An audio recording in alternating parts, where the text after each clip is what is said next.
Hello everyone. तो क्या हाल चाल है आप सभी के।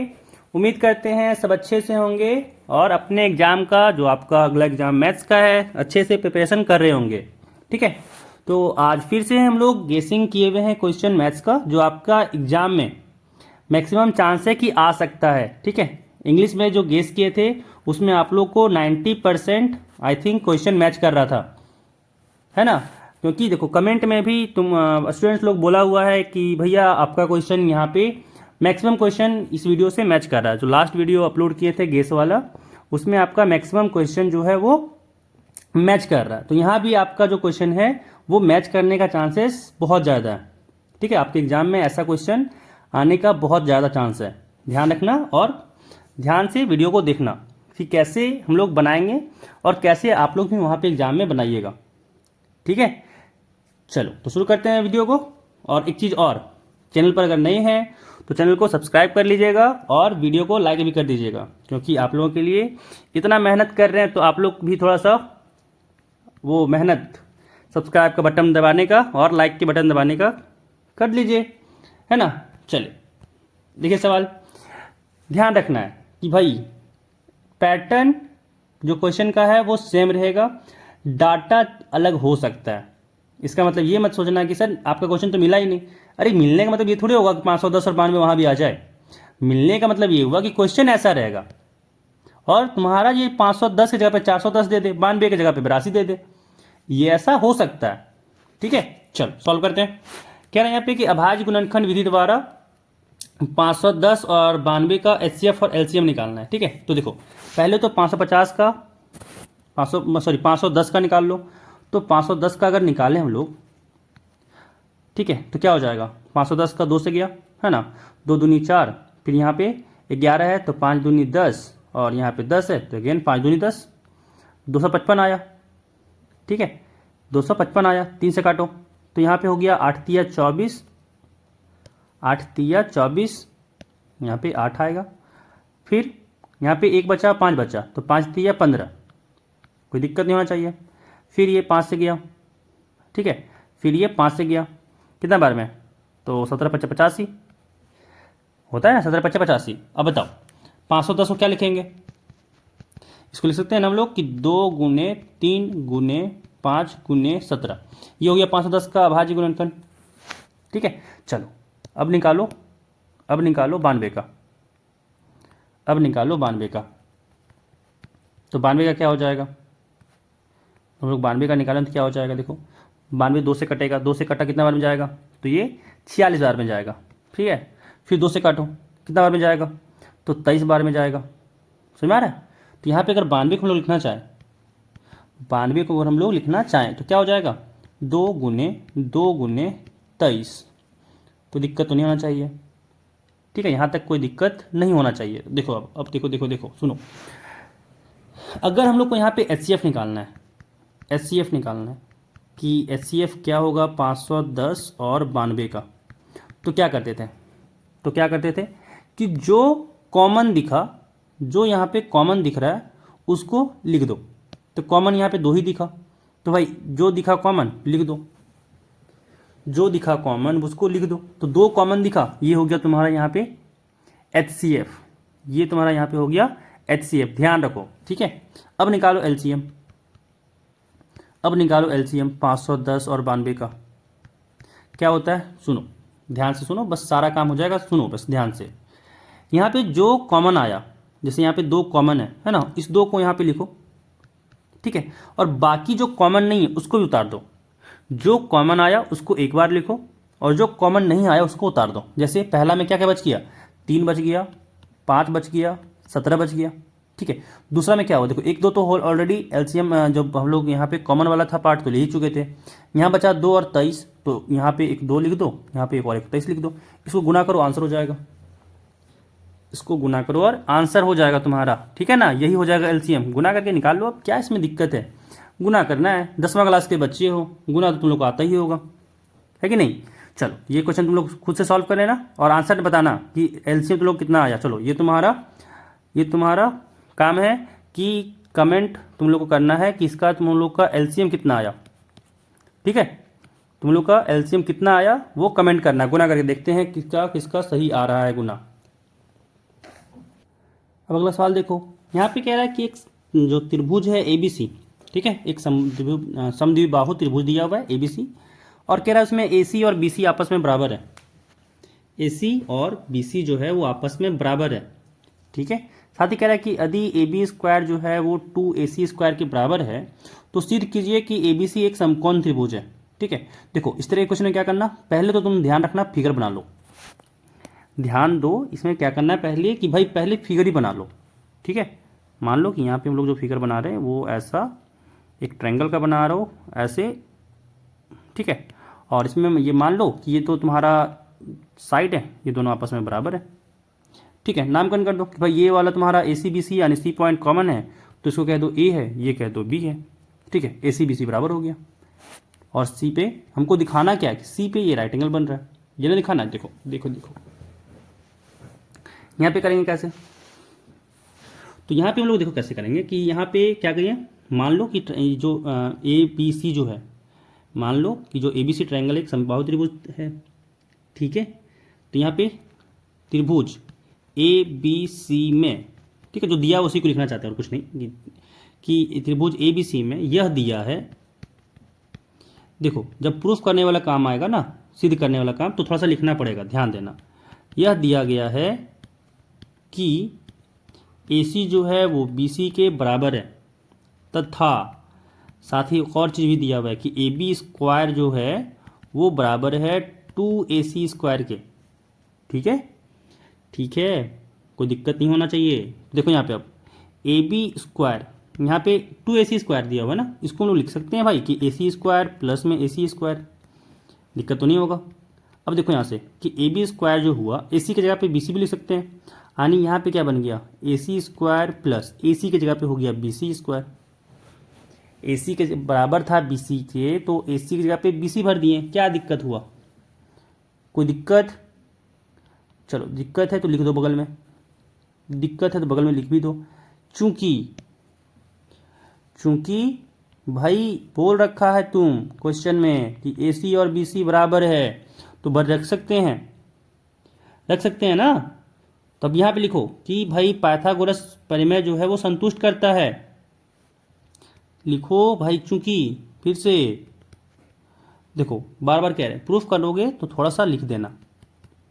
चूंकि उपरोक्त समीकरण है ना, उपरोक्त समीकरण पाइथागोरस प्रमेय को सेटिस्फाई करता है, संतुष्ट करता है। पाइथागोरस प्रमेय को संतुष्ट करता है, और जब संतुष्ट करता है तुम जानते हैं पाइथागोरस जैसे ही तुम्हारा संतुष्ट किया क्या हो गया, एंगल ACB, जो कौन ACB हुआ वो क्या हो गया 90 डिग्री, 90 डिग्री हो गया। अब क्या काम है, लिख दो। अतः जो तुम्हारा त्रिभुज ABC था वो क्या हो गया, एक समकोण त्रिभुज है, एक समकोण त्रिभुज है। हो गया प्रूफ, आसानी से प्रूफ हुआ, कोई दिक्कत तुम लोग को हुआ नहीं ना हुआ। चलो अगला सवाल देखो, इसमें कह रहा है कि यदि, इसमें कह रहा है भाई कि यदि Q जो है एक पॉइंट है 0,1, ठीक है, एक पॉइंट है 0,1, और भी दिया हुआ, सुनो सुनो सुनो, अभी खत्म नहीं हुआ है क्वेश्चन, बस थोड़ा सा देख जाओ एक सेकेंड। हाँ देखो, कह रहा है कि Q एक पॉइंट है जो P और R के समदूरस्थ है, मतलब कि बीच है, तो X का मान बताओ। क्या कह रहा है सुनो, कह रहा है कि भाई मानो तुम्हारा एक PQ लाइन है, मान लो सॉरी PQ नहीं PR एक लाइन है, इसका तुम्हारा दे दिया पॉइंट्स को, एक 5,-3 है और एक तुम्हारा R जो है वो x,6 है, ठीक है। इसके बीच में बोल रहा है कहीं तुम्हारा Q है, बीचों बीच ध्यान रखो कि जो Q का दूरी है P से और R से दोनों बराबर है, ये है तुम्हारा 0,1, ये तुम्हारा है 0,1, ठीक है। तो बोल रहा बताओ x का मान क्या होगा, x का मान क्या होगा। सुनो Q जो है वो तुम्हारा मिडिल पॉइंट है ना, बीच वाला पॉइंट है, तो कह सकते हैं यहां से क्या कि क्यू पी तथा आर क्या, या फिर कह सकते हैं क्यू पी क्यू लाइन का है ना, पी क्यू जो तुम्हारा पी क्यू का मध्य बिंदु है।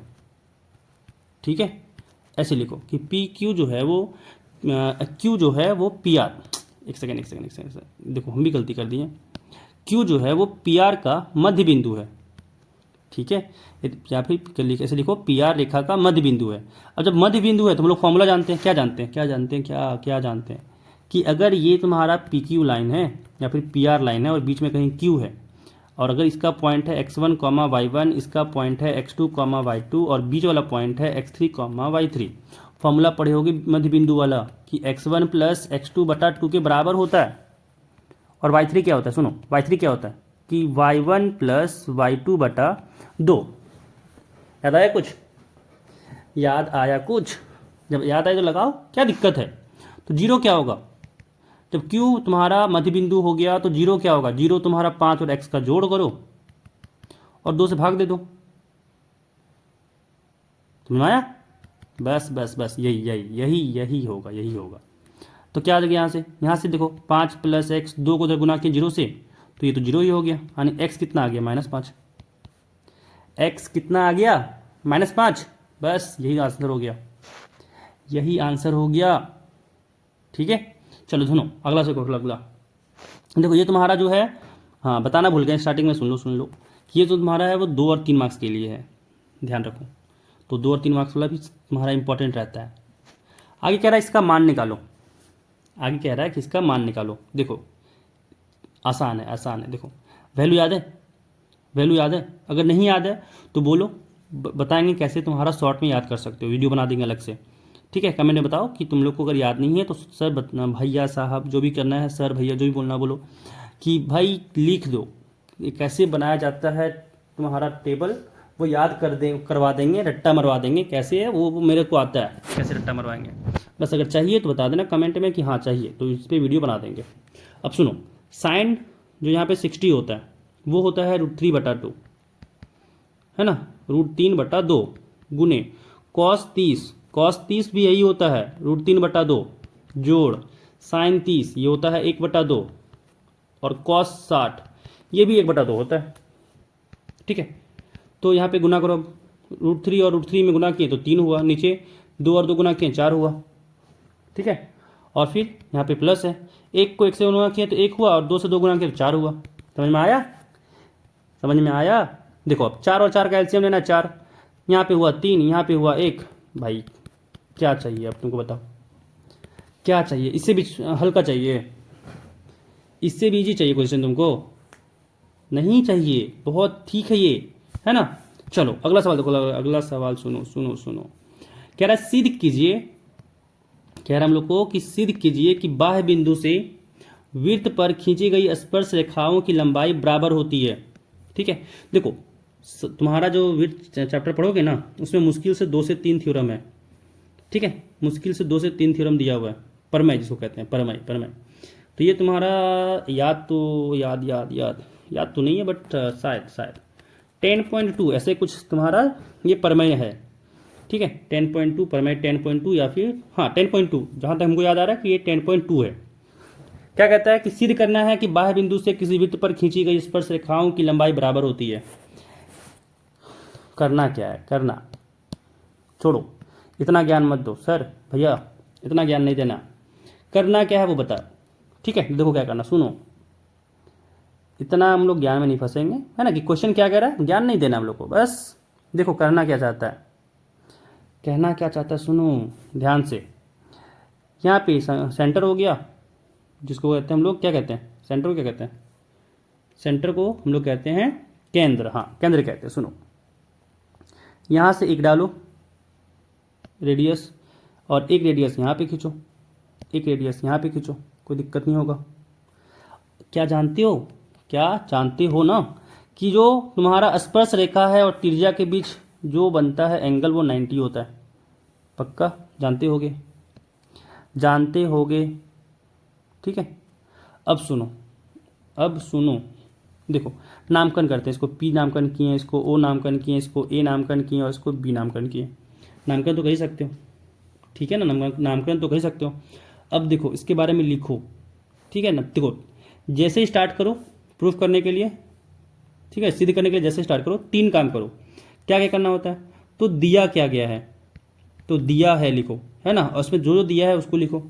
अगर अगर तुम कंस्ट्रक्शन कर रहे हो, ठीक है, तो उत्पत्ति के नाम पे लिखो, और उसके बाद क्या सिद्ध करना है वो लिखो, ठीक है, सिद्ध क्या करना है वो लिखो। तो ये सब को लिखना पड़ेगा, ठीक है। इसके बाद प्रूफ तुम्हारा कंप्लीट होगा। ऐसे ही नहीं कुछ भी लिख के आ जाना, ऐसे ही नहीं कि कुछ भी लिख के आ जाना, ठीक है। तो चलो देखो दिया क्या है कि बाह्य बिंदु से तुम्हारा वृत्त पर खींची गई स्पर्शरेखाओं की लंबाई बराबर होती है, ये प्रूफ करना है। तो दिया क्या है, मान लो हमें, है ना, हमें केंद्र, ठीक है, ओ वाला एक वृत्त है ना, खींचना है ना। चलो तो खींच दिए हम लोग एक वृत्त, माना कि P क्या है, ठीक है ना।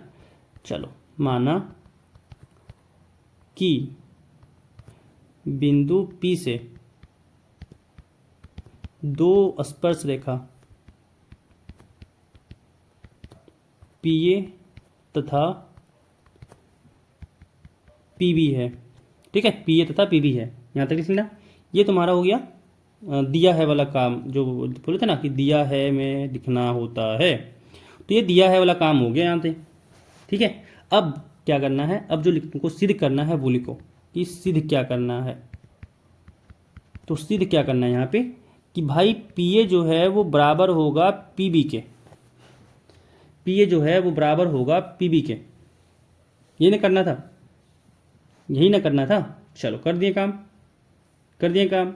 अब सुनो, ठीक है। देखो यहाँ पे तुम्हारे पास 2 ट्रायंगल मिला, तुमको यहाँ पे 2 ट्रायंगल मिल रहा होगा। एक ट्रायंगल मिल रहा होगा कि ओ ए पी है और एक ट्रायंगल ओ बी पी है, ठीक है ना। तो बात करते हैं कि ट्रायंगल, है ना, बात करते हैं त्रिभुज ए, है ना, ओ ए पी तथा त्रिभुज ओ बी पी में, ठीक है। ओ ए पी और ओ बी पी में क्या लिखवा रहे, कुछ भी देखो, कुछ नहीं करना चाह रहे हैं। देखो सुनो क्या करना चाह रहे हैं। इन दोनों त्रिभुज को अगर हम लोग प्रूफ कर दें कि कॉन्ग्रुएंट है, प्रूफ कर दें कि ये सर्वांग समता है, ठीक है, तो काम हो जाएगा ना हम लोग का। डायरेक्ट कह देंगे जब सर्वांग समता प्रूफ हो गया तो कि भाई पी और पी बराबर होगा, क्योंकि सर्वांग समता होने से जो साइड होता है, कॉरस्पॉन्डिंग साइड, वो भी बराबर होता है, समझ में आ रहा है। तो बस काम खत्म। देखो तो क्या हुआ कि ओ ए बराबर हो गया ओ बी के, ओ ए बराबर हो गया ओ बी के। क्यों बराबर हुआ, क्योंकि ये त्रिज्या है, ठीक है। तो त्रिज्या जो होता है वो एक सर्कल का बराबर ही होता है ना, अलग अलग डिस्टेंस का थोड़ी होता है। कोई दिक्कत तो नहीं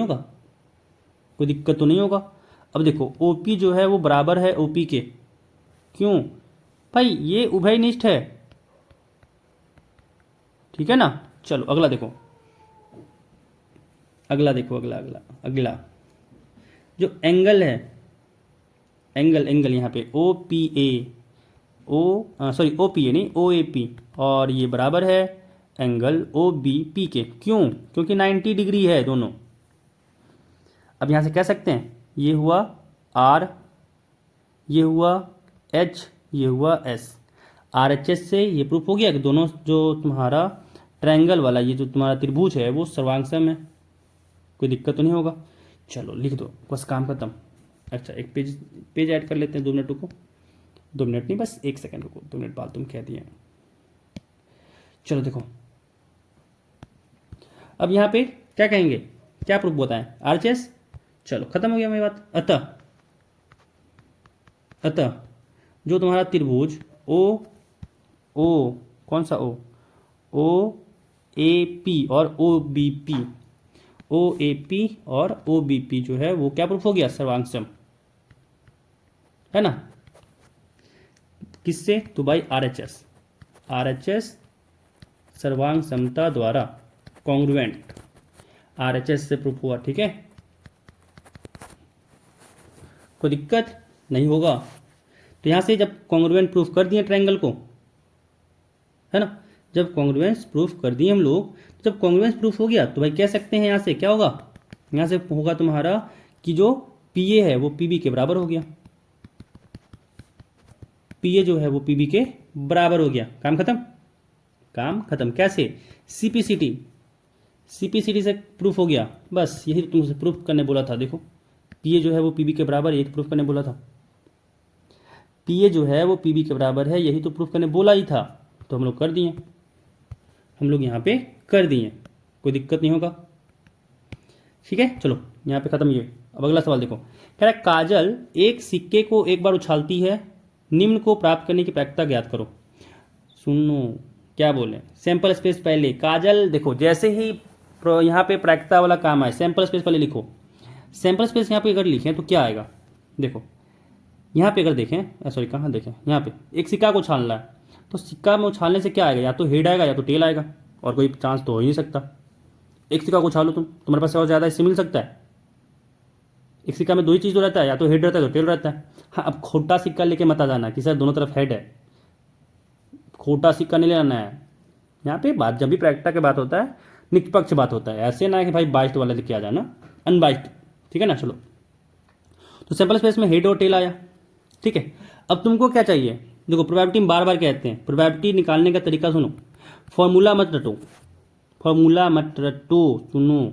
प्रोबेबिलिटी क्या चाहिए, फेवरेबल आउटकम्स। तुमको क्या चाहिए, वो आउटकम्स को ऊपर लिखो, नीचे में टोटल आउटकम्स, नीचे में टोटल आउटकम्स।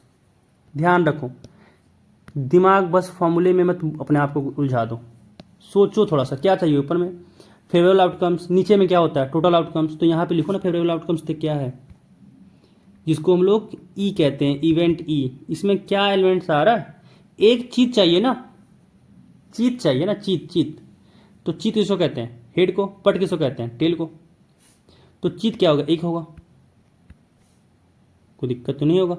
चीत कितना है, एक है ना चीत, बस बस बस। और तुम्हारा मान लो ई को यहाँ पे मान लिए इवेंट ए के लिए, और एफ को मान लिए चीत पट के लिए, तो पट में भी तुम्हारा एक ही ना आएगा। तो अब पहला वाला प्रोबेबिलिटी निकालना है तुम्हारा ई के लिए, सेम काम, कितना तुम्हारे पास फेवरेबल आउटकम्स है, एक ही ना है, तो एक बटा टोटल में कितना आउटकम्स में है, दो, एक एच एक टेल है, तो यहाँ पे दो हो गया, निकल गया पहला। दूसरा दूसरा 20 का, अभी खत्म नहीं हुआ है, सुन लो। एफ का क्या हो जाएगा, देखो टी तो एक ही तुम्हारा हुआ, और टोटल कितना था, दो था, इसका प्रोबेबिलिटी 1/2 हो गया। प्रायिकता जो हुआ वो 1/2 हो गया, काम खत्म हुआ। देखो बस इतना ही तो करना था, बस इतना ही करना था। चलो अगला सुनो, इस सवाल में तुमसे कह रहा है कि 124 और 148 का HCF निकालना है यूक्लिड्स विभाजन एल्गोरिदम का यूज करके। देखो ये काम तुम बचपन से कर रहे होगे, मतलब बचपन से मतलब हमारा ना 7वां 8वां से ही कर रहे होगे, बस फॉर्मूला याद नहीं होगा किसी कैसे मतलब इसका यूज करते थे, मतलब नाम बस नहीं याद होगा, फॉर्मूला तो याद ही होगा। लेकिन सुनो ये चीज़ तुम्हारा सिलेबस से हटा दिया है बोर्ड के, ठीक है, सुन लो, ये चीज़ हटा दिया गया है, ये चीज़ आएगा नहीं, बट कैसे करते थे ये तो जान लो, क्वेश्चन आ गया तो जान ही लेते हैं। देखो ऐसे करके भाग देते और काम खत्म करते थे, है ना, फिर इसको ऐसे भाग दिए फिर लिखते जाते थे, तो जानना अपना जान लेना क्या होता है। चलो अगला सवाल पे, अगला सवाल पे देखो, ये कंप्लीट करना चाहते हो, चलो चलो देखो जल्दी जल्दी 1 मिनट में खत्म करते हैं हम लोग। क्या करते थे, यहाँ पे भागा दो, एक बार में जाएगा 124 आएगा, यहाँ पे उतरेगा तो कितना आएगा 24 उतरेगा, ठीक है, यहाँ पे 124 आएगा, कितना बार में जाएगा, कितना बार में जाएगा 5 बार में, 5 चौके 20, 5 दूनी 10, है ना, तो यहाँ से 120 हुआ, यहाँ 4 बचा, यहाँ पे 24 हुआ, यहाँ पे 4 छक 24, खत कुट कुट कुट गया, तो यहाँ पे जो HCF हो गया वो कितना हो गया 4 हो गया, जो यहाँ पे बचता है वो HCF कहलाता है। यही तुम्हारा मेथड था निकालने का, यही है यही है यही है, तो तुम पढ़े थे ना, हाँ यही है यही है, यही तुम्हारा यूक्लिड विभाजन एल्गोरिथम है जो तुमको आता है। चलो अगला सवाल देखो, यहाँ कह रहा है कि ग्राफीय विधि से हल करना है, ग्राफीय विधि से इसको हल करना है। तो ग्राफीय विधि से पहले हल करने के लिए क्या जानना चाहिए होगा हम लोग को चाहिए होगा यहाँ पे एक्स और वाई एक्सिस। मान लो ये वाई है, ये मान लो कि एक्स एक्सिस है, ये मान लो एक्स अक्ष है, ये वाई अक्ष है, ठीक है। अब चलो इसको ड्रॉ करने के लिए पहले लाइन को तो बनाना पड़ेगा ना, तो लाइन बनाने के लिए पहले इसको बॉक्स बनाओ। पहला इक्वेशन यहाँ दिया हुआ है 2x प्लस वाई माइनस 6 बराबर 0 है, तो अगर यहाँ पे y लिखना चाहते हैं तो हो जाएगा 6 माइनस में 2x, ठीक है, 6 माइनस में 2x हो जाएगा y। अच्छा अब यहाँ पे एक डब्बा बनाओ, डबल आता है ना मेथड, ये डब्बा वाला मेथड है। चलो देखो यहाँ पे x लिखो, यहाँ पे y लिखो, दो को वैल्यू खुद से चुनो। अगर x को 0 लिए तो y 6 हो जाएगा, है ना, और अगर हम लोग यहाँ पे x को 3 लिए तो y 0 हो जाएगा, ठीक है। चलो देखो सुनो, ये पॉइंट्स मान लो कि 1 है, ये 2, ये 3, ये 4, ये 5, ये 6, ये 1, ये 2, ये 3, ये 4, ये 5, ये 6। देखो तुम लोग सफ़ा सफ़ा बनाना एग्जाम में ना, तुम लोग साफ़ सुथरा से बनाना। ग्राफी विधि से बनाओगे तुमको वहाँ पे ग्राफ वाला जो पेपर होगा ना वो मिल जाएगा, उसी में बनाना है, तुमको सारा चीज़ दिख जाएगा उसमें, ठीक है। ग्राफ विधि से जब बनाओगे तो देखो इधर, यहाँ पे ये हो जाएगा माइनस में 1, माइनस में ये 2, इधर ही -1 -2 हो जाएगा, ठीक है। अब दूसरा के डब्बा बनाओ, यहाँ पे है 2x माइनस वाई माइनस 2 बराबर 0, यानी y इक्वल टू यहाँ पे है 2x में -2। चलो इसके लिए बॉक्स बनाओ और दोनों लाइन को यहाँ पे ड्रॉ कर दो, ठीक है ना। ये रहा x, ये रहा y। अगर यहाँ पे x को रखें हम लोग, यहाँ पे x को अगर हम लोग रखें 1, x को अगर 1 रखें तो ये y तुम्हारा 0 हो गया, दिखा है ना, 2 एकम 2 और -2 तो y 0 हो गया। और अगर हम लोग यहाँ पे अगर x को 0 रखें, है ना, x को अगर हम लोग 0 रखें तो y में -2 आया। चलो सारा आपको यहाँ पे अब लाइन बनाते हैं, इस लाइन को बनाते हैं। तो x था 0, y 6 था, x था 0, y 6 था, यानी यहाँ पे पॉइंट बना, और x था जब 3 तो y 0 हो गया, यानी यहाँ पे बना। दोनों को जो मिला दो, दोनों को मिला दो, जो पास करता हुआ लाइन बनेगा वही तुम्हारा इसका लाइन हो जाएगा, ठीक है। चलो मिलाते हैं इसको, देखो ये लाइन तुम्हारा बन गया, ठीक है। नाम को जो तुम्हारा लाइन बनेगा उसका नामकरण करना मत भूलना, ठीक है। तो यहाँ पे अगर देखें तो ये लाइन हो गया तुम्हारा 2x plus y minus 6 equal to 0 का। अब दूसरा लाइन बनाते हैं। दूसरा लाइन यहाँ पे जो बनाए हम लोग तो क्या बना, देखो एक था 1,0, यानी यहाँ पे 1,0 हो गया, और एक था यहाँ पे 0, -2 यहाँ पे हो गया। दोनों पॉइंट्स को मिलाओ और उसको एक्सटेंड बड़ा कर दो, तुमको लाइन मिल जाएगा, ठीक है। ये लाइन रहा, है ना। अब देखो यहाँ पे ये जो लाइन है उसका भी नामकरण कर दो, क्या हो जाएगा ये लाइन, तो 2x माइनस वाई माइनस 2 बराबर 0। अच्छा देखो यहाँ पे जो इंटरसेक्शन वाला पॉइंट मिला हम लोग को, ये जो प्रतिच्छेद वाला पॉइंट मिला हम लोग को बिंदु, यही तुम्हारा सॉल्यूशन हो गया। दिख रहा है ये 2,2 आया, दिख रहा है ये 2,2 आया। तो यहाँ से क्या मिला कि x बराबर 2 और y बराबर 2 जो होगा वो यहाँ पे हम लोग का क्या हो जाएगा, सॉल्यूशन हो जाएगा, ठीक है। जो हम लोग को हल निकालना था वही हो जाएगा ये, ठीक है। तो यहाँ से ये सॉल्व हो गया, समझ में आया। चलो अगला देखो, कह रहा है कि एक एपी में a 7 दिया हुआ है और जो तुम्हारा a 13 है, जो 13वां पद है वो 35 दिया है। तो d और s जो 13 टर्म का जो पद का सम है वो निकालना है। क्या बोला कि a दिया हुआ है 7, ठीक है। तो दिया है, मैं लिखो इसको कि क्या दिया है, कुछ तो दिया है कि a दिया है 7 और 13वां पद दिया हुआ है 35, 13th टर्म दिया हुआ है यहाँ पे 35, ठीक है। और d और s13 निकालना है यहाँ पे, तो d और s13 निकालना है। सुन लो, a13 का फॉर्मूला लगाओ ना, तुमको d मिल जाएगा। कैसे, देखो a13 क्या होता है, a प्लस 12d, ये और ये तुम्हारा 35 के बराबर है ना। a तो यहाँ पे दिया हुआ है 7, वैल्यू रखो, यहाँ पे हो गया 12d बराबर 35, 7 को उधर के कर दिए तो हो गया 12d बराबर 35 माइनस में 7, 35 माइनस 7, यानी 12d बराबर आ गया 35 में से 7 गया तो 28 हो गया, यानी d कितना आ गया 28/12। d यहाँ पे आ गया 28/12, कट कुट गया है ना, 4 से कटेगा, 7 चौके 28, 4 तिया 12, यानी 7/3 आया d। d यहाँ पे 7/3 आया, कोई दिक्कत नहीं होना चाहिए, चलो इसको थोड़ा सा साइड कर लेते हैं ताकि जगह बने और हम लोग अगला कोई सवाल बनाए। तो ये हम लोग का अभी एक पार्ट खत्म हुआ है, ध्यान रखो ये हम लोग का अभी डी निकला है, अभी आगे भी निकालना है। S13 भी तो निकालना था, S13 भी तो निकालना था। देखो फॉर्मूला याद होगा, सब चीज़ निकलेगा। फॉर्मूला क्या होता था, अगर तुमको सम का फॉर्मूला याद होगा, योग का है ना, योग का फॉर्मूला याद होगा तो तुमको याद होगा कि n/2 होता है ना, और साथ में होता है a+l।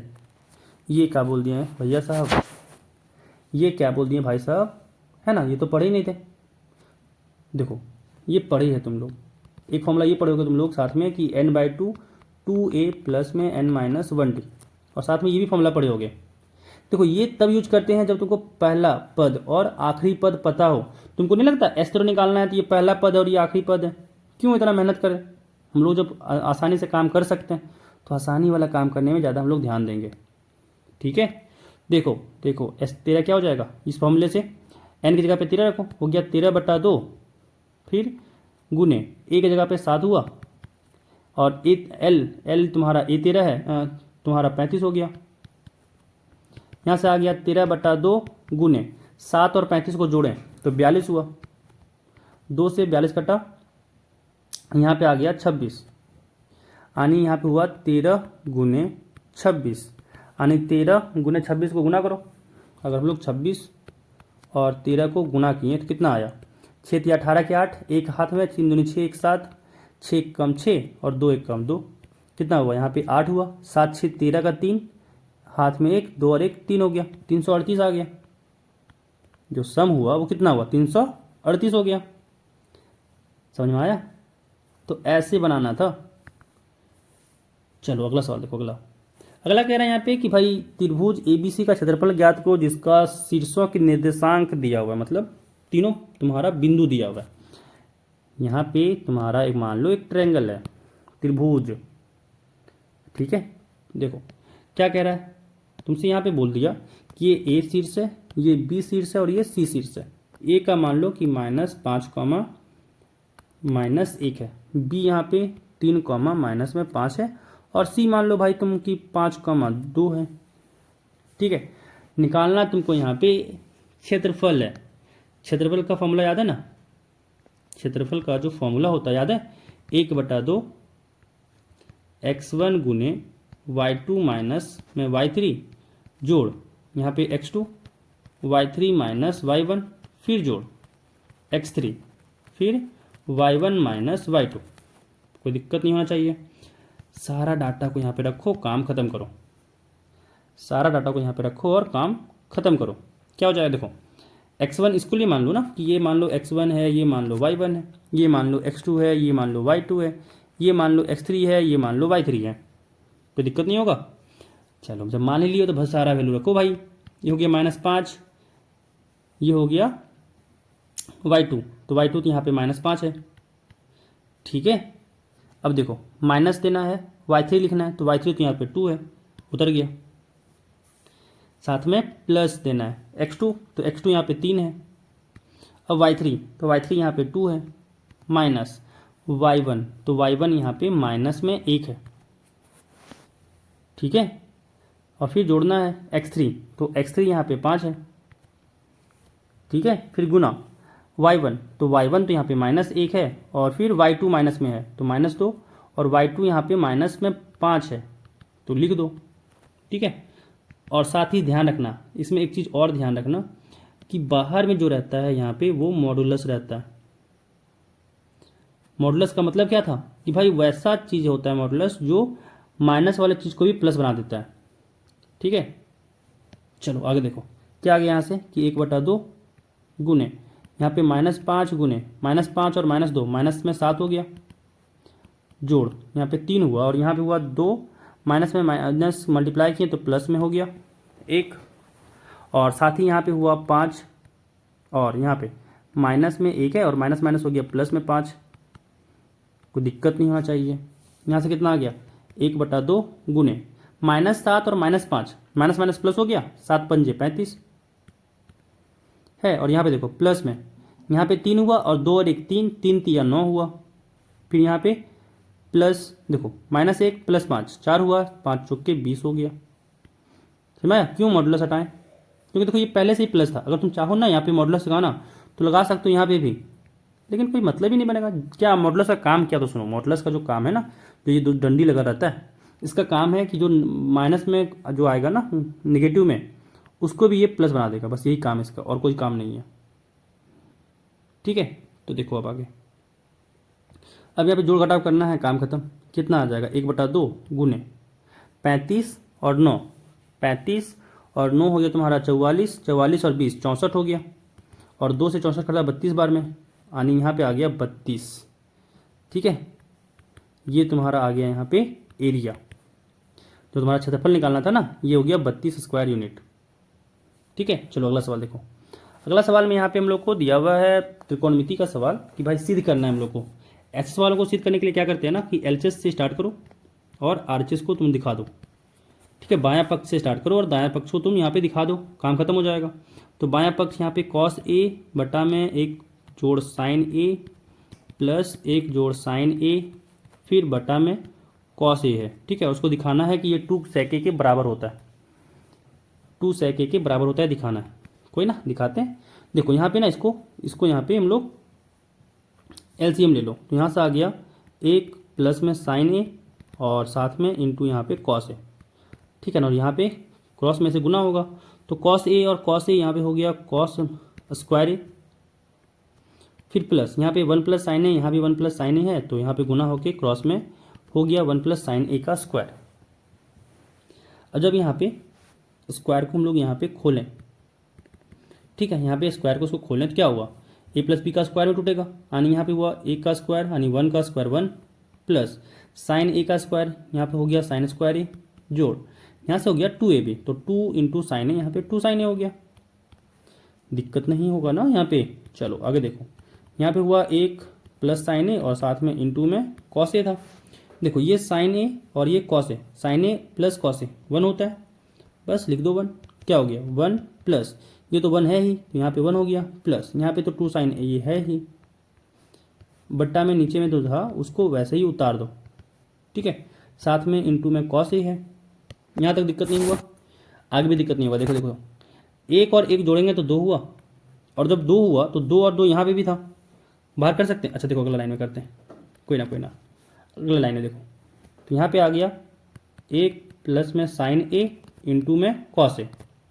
अब देखो यहाँ पे दोनों जगह से 2 बाहर कर सकते हैं, बाहर कर दो। क्या हो गया? यहाँ से 1 प्लस साइन ए बचा अंदर में, और नीचे में है 1 प्लस साइन ए और साथ में इंटू में है कॉस ए। समझ में आया? 1 प्लस साइन ए से 1 प्लस साइन ए कट गया, और यहाँ बचा 2 बटा कॉस ए, और 1 बटा कॉस ए क्या होता है? सेक ए। जो चाहिए था मिल गया, जो चाहिए था मिला। अतः सिद्ध लिखो या फिर हेंस प्रूव्ड लिखो, तुम्हारी मर्जी। हिंदी में इंग्लिश में कोई फर्क नहीं पड़ता, जो तुमको लिखना है अतः सिद्ध लिखो या फिर इंग्लिश में लिख दो हेंस प्रूव्ड, यही तुमको काम करना था। समझ आया कितना ईजी है? चलो अगला सवाल। अगला सवाल यहाँ पे कह रहा है कि आकृति में छायांकित भाग का क्षेत्रफल ज्ञात कीजिए जहाँ ABCD भुजा 14 सेंटीमीटर का एक वर्ग है। ठीक है, और यहाँ पे ध्यान से क्या देखना है कि देखो ये जो तुम्हारा इसका अभी भी बात कर रहे हैं सर्कल का, वृत्त का बात कर रहे हैं, तो यह जो तुम्हारा सर्कल का रेडियस त्रिज्या की बात करें, त्रिज्या कितना होगा? ये तो दे रखा है कि जो AB का लेंथ है वो 14 है। ठीक है, तो देखो नहीं लग रहा कि यहाँ से लेके यहाँ तक का जो दूरी होगा वो 7 होगा, क्योंकि 2 सर्कल समान सर्कल है, 2 एक जैसा सर्कल है, तो ये 7 होगा और ये भी 7 होगा। आनी कि एक सर्कल, देखो चारों सर्कल आपस में बराबर है, तो अगर एक सर्कल त्रिज्या निकालते हैं तो चारों का निकल जाएगा त्रिज्या, और जब 7 इसका यहाँ पे व्यास हो गया तो त्रिज्या क्या होगा? 3.5। समझ में आया? तो त्रिज्या क्या हो गया? त्रिज्या यहाँ पे जो हम लोग का आया है वो आ गया 7/2, यानी 3.5 सेंटीमीटर। कोई दिक्कत? ये तुम्हारा बात करें फिलहाल के लिए वृत्त के बारे में। ठीक है, और अगर हम लोग यहाँ पे वर्ग के बारे में बात करें तो वर्ग के बारे में क्या होगा कि जो उसका साइड है वो दिया हुआ है कि भाई 14 सेंटीमीटर है, जो साइड है वो तो दिया हुआ ही है ना, 14 सेंटीमीटर है, लिख लो 14 सेंटीमीटर। अब देखो तुमसे बोला है कि छायांकित भाग का क्षेत्रफल निकालना है, तो छायांकित भाग का क्षेत्रफल नहीं लग रहा कि अगर हम लोग अगर हम लोग वर्ग का क्षेत्रफल निकाल लें और उसमें चार गुने जो तुम्हारा वृत्त का क्षेत्रफल है उसको घटा दें तो तुम्हारा छायांकित भाग का क्षेत्रफल निकल जाएगा। बस यही करना था। ठीक है, तो यहाँ पे लिखो छायांकित भाग का क्षेत्रफल, छायांकित भाग का क्षेत्रफल बराबर क्या होगा, यहाँ पे हो जाएगा वर्ग का क्षेत्रफल, वर्ग का क्षेत्रफल माइनस क्या, 4 गुने वृत्त का क्षेत्रफल, 4 गुने वृत्त का क्षेत्रफल। अब देखो वर्ग का क्षेत्रफल क्या होगा, वर्ग का क्षेत्रफल फॉर्मूला पता है ना, हाँ पता है, ठीक है। 14 का स्क्वायर हो गया माइनस 4 गुने वृत्त का क्षेत्रफल पाई आर स्क्वायर होता है तो पाई है ना गुने आर स्क्वायर। अच्छा एक बार ना फॉर्मूला लिख लेते हैं, रिकॉल करवा देते हैं फॉर्मूला, फिर आगे जाके शॉर्टकट बनाना होगा तो बनाएंगे। ए स्क्वायर हो गया माइनस 4 गुने पाई आर स्क्वायर हो गया। ठीक है, अब यहाँ पे ए क्या हो जाएगा 14, तो हो गया 14 का स्क्वायर माइनस 4 गुने पाई हो गया 22/7 गुने आर कितना है, देखो आर को ना 3.5 लिखने से अच्छा है कि फिलहाल के लिए ना हम 7/2 ही लिखें, क्योंकि यहाँ से देखो कटेगा, क्या कटेगा, तो 7 से 7 कटेगा, 2 दूनी 4 कटेगा, देखा। इसीलिए देखो कभी कब लेना है 3.5, कब लेना है 7/2, दिमाग लगा के सोचना, क्योंकि बहुत तुमको टाइम बच जाएगा कैलकुलेशन करने में। अब 14 का स्क्वायर है, ये होता है 196 माइनस 22 गुने 7, समझ में आ रहा है, 22 गुने 7 है यहाँ पे, तो 22 को अगर हम लोग 7 से गुना किए तो 154 आएगा, और 196 में अगर 154 घटाएं, 196 में अगर हम लोग 154 को घटाएं तो यहाँ से बचता है हम लोग को 42 बचा ना, देख लो 42 बचा, इतना तुम्हारा हो जाएगा छायांकित भाग का क्षेत्रफल। खत्म क्वेश्चन। चलो अगला सवाल। तो यहाँ पे तुम्हारा सारा सवाल खत्म हुआ, ठीक है, यहाँ पे तुम्हारा सारा सवाल खत्म हुआ। तो अब सुनो, सारे क्वेश्चन को फिर से तुम लोग को प्रैक्टिस करना है, क्योंकि ये सारा क्वेश्चन इंपॉर्टेंट है, ध्यान रखो, ठीक है। एक बार फिर से प्रैक्टिस करो, अभी तुम्हारे पास टाइम है। अगर तुम ये वीडियो अगर 1 तारीख को देख रहे हो तो तुम्हारे पास टाइम बहुत है अभी। मिल के हम लोग अच्छे से तैयारी करें ना, मिल के अगर हम लोग अच्छे से तैयारी करें तो हम लोग बहुत मार्क्स लेके आ सकते हैं, ध्यान रखो। तो यहाँ पे फिर से इस क्वेश्चन को तैयारी रखो, तुम्हारे लिए ये क्वेश्चन इंपॉर्टेंट है। जब बोल रहे हैं कि भाई इंपॉर्टेंट है, इसका मतलब इंपॉर्टेंट है, ठीक है। इंग्लिश में बोले थे ना इंपॉर्टेंट है, तो इंग्लिश में जब इंपॉर्टेंट बोले थे और तुम्हारा एग्जाम में आया था ना, तो इसमें भी विश्वास रखो कि आएगा, इसमें भी विश्वास रखो कि तुम्हारा आएगा, इससे लड़ेगा क्वेश्चन, ठीक है। इस तरह की वीडियो हम 3-4 तुम्हारे पास लाएंगे, ठीक है, और जिसमें इंपॉर्टेंट क्वेश्चन रहेगा। और ये नहीं मत तुम क्वेश्चन खुद देख के बोलोगे कि भैया ये तो पैटर्न सेम ही है ना। तो इंपॉर्टेंट देखो, ये इंपॉर्टेंट जब कह रहे हैं तो ये इंपॉर्टेंट है, देख के फिर से तुम घर में बनाओ एक बार, ठीक है। जहाँ पे दिक्कत हो रहा है, अगर कुछ है दिक्कत तो कमेंट में पूछो, बताएंगे। अगर नहीं हो रहा तो अच्छी बात है, ठीक है। तो बस इस वीडियो में इतना ही, खूब ख्याल रखना और अच्छे से एग्जाम की तैयारी करना। और एक और बात, अगर तुम वीडियो को अभी तक लाइक नहीं किए हो तो वीडियो को लाइक कर दो, और अगर चैनल पर नए हो तो चैनल को सब्सक्राइब कर लो, ठीक है। चलो खूब ख्याल रखना अपना, मिलते हैं फिर अगले वीडियो में।